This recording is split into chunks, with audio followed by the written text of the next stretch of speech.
시청자 여러분 안녕하세요. 아태민경제TV입니다. 7월 23일 수요일 증시 전망, 시장 전망 대응 전략 짜보도록 하겠습니다. 네이버 카페에서 아태민 남다른 주식 투자의 길 들어오시면요. 자, 네, 데일리를 보실 수가 있겠습니다. 그리고 필요한 정보들을요. 아태민경제TV 텔레그램을 통해서 보내드리고 있는데 오늘은 텔레그램에 하태민 경제TV 검색하시면 되는데 오늘은요 지난 7월 9일 날 제가 LNC 바이오에 대해서 영상을 만들었고 또 이후에 유튜브를 검색해 가지고 그 관련 중요한 거는 뭐냐 의사들의 생각 또 사용자들의 반응 이런 게 중요하지 않겠습니까? 이런 거는 뭐 사실 기업 탐방할 필요가 없어요. 유튜브를 계속 뒤지고 하면 되는 이런 것들 계속 좀 보여드리곤 했는데 또 물론 당연히 제 리포트는 지난 6월 30일 날 써가지고 알려드렸죠. LNC 바이오 6월 30일 날 다시 한번 볼까요? 그때 6월 30일 날 주가가 막 떨어져서 이제 막 고기 시작될 때 저는 이런 거 좋아하죠. 주가 막 떨어질 때 저는 사는 거 좋아하는 스타일이시죠. 그래서 핵심은 여기가 리토어라가 돼가지고 엘라비아 리토어인데 다시 20대로 이런 뜻이랍니다. 그래서 지금 스킨 부스터라는 것은 피부에 물질을 직접 주입을 해서 주사로 피부를 개선시키는 그래서 지금까지는 필러 뭐 이런 걸로 했는데 이제는 그런 거에서 스킨 부스터로 피부를 어, 필러라든지 보톡스 효과는 물론이고 피부 개선까지 하는 그 대표적인 게 파마 리서치 리쥬란 아닙니까? 그래서 리쥬란 우리 피부를 보면 콜라겐, 그다음에 엘라스틴 이런 것들이 피부의 지지체 역할을 하는데 나이가 35세가 넘어가면요. 콜라겐과 엘라스틴을 생산하는 능력이 뚝 떨어져 버리고 그래서 이게 파괴되면 피부가 내려앉죠. 이게 우리가 흔히 말하는 주름인데 리쥬라는 콜라겐과 엘라스틴을 생성을 촉진하는 성분. 그런데 리투오는 그게 아니라 아예 피부에다 콜라겐과 엘라스틴을 직접 주입하는.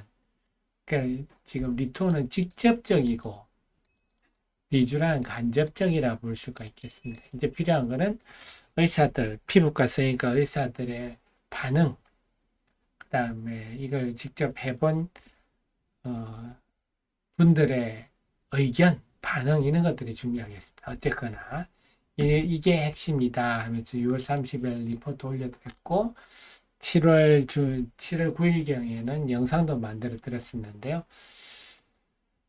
자, 그래서 그래서 매매를 하거나 안 하거나 떠나서 이제 우리 하 대표랑 같이 이제 공부를 한다. 이제 모르고는 주식 투자할 수 없다. 텔레그램에서 불철주야 댐경제TV에서 여러분께 보내드리고 있으니까 많이 활용하시기 바랍니다.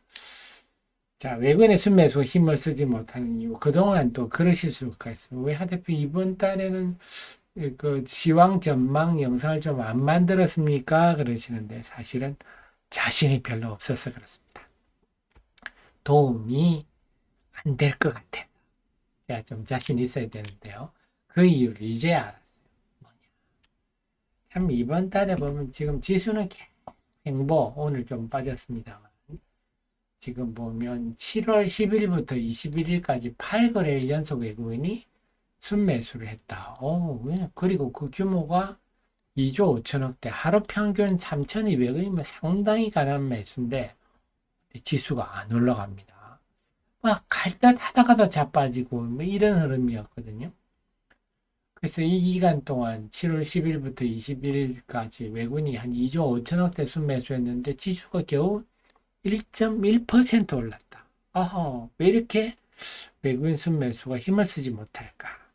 자, 이번 주 보니까 윤곽이 나오네요. 월요일 날 외국인 순매수 1위가 삼성전자, 2위가 두산에너빌리티였는데 화요일 순매도 1위가 두산에너빌리티, 2위가 삼성전자입니다. 월요일 날 4위가 순매수 4위가 현대로템인데 화요일 날 순매도 3위가 현대로템입니다. 자, 이걸 보면요. 외국인의 매매 성격을 알 수 있죠. 네, 그냥 기계적 매매입니다. 프로그램 매매입니다. 아무 내용도 없습니다. 그래서 월요일 날 외국인이 8천억 이상 순매수하면서 저도 야, 이제 외국인 순매수 본격화되는구나. 그 다음에 순매수 내 종목도 보면 삼성전자, 두산에너빌리티, 반도체, 뭐 원전, 태양광, 방산, 조선 각 대장주를 샀거든요. 그래서 야, 순매수 본격적으로 하나보다 했는데 알고 보니까 그냥 기계적 매수더라. 그러니까 외국인의 매매가 아무 내용도 없다.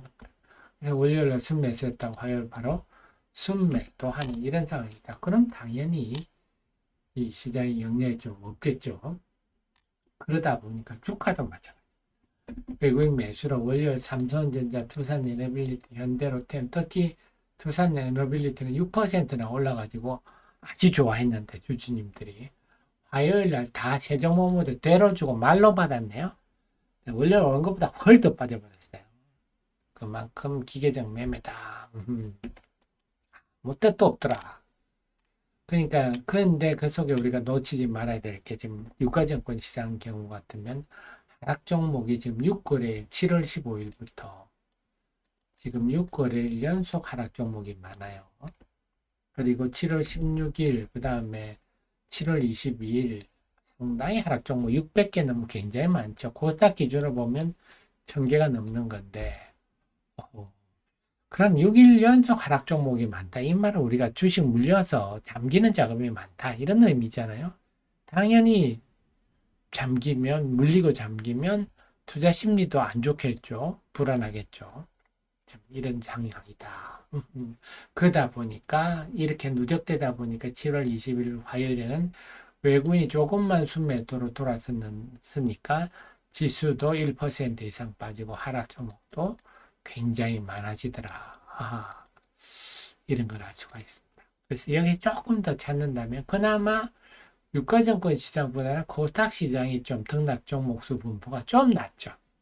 그래서 시장이 조금 코스닥 시장이 상대적으로는 낮구나 하는 것은 보이지만 전체적으로는 상당히 지금 속골병이 들고 있구나.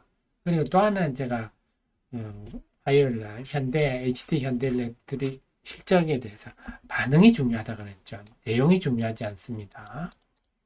물론 내용도 시장 예상치보다는 안 좋게 나왔어요. 하지만 장이 좋으면 안 좋게 나와도 세게 가는 게 주가 아닙니까? 근데 딱 나오니까 바로 곤두박질 쳤어요. 이 말은 결국 투자 심리가 그만큼 허약해서 뉴스에 팔자 이런 대응이 나왔다 하는 거죠. 시장이 현주소를 보인다. 물론 V자 반등을 하긴 했습니다. 거의 다시 밀려서 위지금 결국 실적 발표 직전보다는 하락해서 끝났거든요. 근데 이렇게 보면 물론 수요일 날 HD 현대일렉트릭이 다시 머리를 들라고 하면서 막 애쓸 수는 있겠지만 제가 일시적으로 고개를 들지는 몰라도 다시 꺾일 것 같아요. 왜? 투자 심리가 지금 무겁다. 이제는 시장의 현주소를 알았습니다. 그럼 지금 외국인 순매수를 물론 외국인이 순매수 하는 게 좋겠죠. 하지만 순매수 하더라도 지금은 좀 알맹이 없는 껍데기 매수이기 때문에 우리가 외국인 순매수가 많다고 하더라도 이제는 흥분해서는 안 되겠다. 그리고 순매수가 들어오면 화요일 날 우리가 봤듯이 바로 그 다음에 프로그램 매도로 더 큰 충격을 때려주고 말로 받을 수 있기 때문에 오히려 대형주 같은 경우는 프로그램 매수가 들어와서 올라가면 오히려 현금화 기회로 삼는 게 단기적으로 안전하지 않겠나 싶고요. 그 속에서 화요일날 좀 눈에 보면 휴메딕스가 장중에 상한가 가져갔어요. 근데 수급으로는 아직 잘 모르겠습니다. 근데 중요한 게 지금 어닝 시즌이잖아요.